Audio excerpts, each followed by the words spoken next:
احتمال دارد از 2 تا 4 هزار زندانی به مناسبت روز قانونی اساسی تاجیکستان عفو شوند. مقامات وزارت دادگستری و ریاست زندانهای تاجیکستان با طرح این قانون الکی آشنا شده اند. همچنین به خبرگزاری ازپلوس منبع‌هایش از مقامات تاجیکستان گفته‌اند چند نفر محبوسان مورد عفو قرار می‌گیرند. دقیقاً رقم مشخص گفته نمی‌توانیم، اما یک چیز عمیق است که این عفو طلایی نیست. شاید 2000 تا 4000 نفر گناهشان بخشیده شود. طبق معلومات‌ها از منابع گوناگون، عین حال در زندان‌های تاجیکستان نزدیک به 11000 زندانی ادای جزا می‌کنند.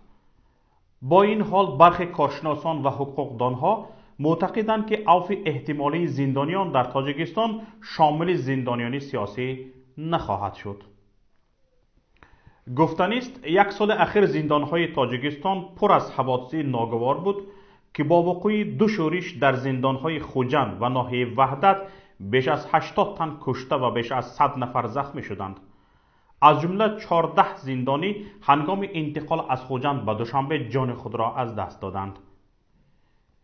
گنرال عزت الله شریف زاده رئیس سازمان زندانهای تاجیکستان که سالهای طولانی در این سمت ایفای وظیفه میکرد از مقامش برکنار و رئیس زندان شماره 3 شهر خوجند در پی سرکوب خونین شورش ماه نوامبر سال 2018 به زندان محکوم شد.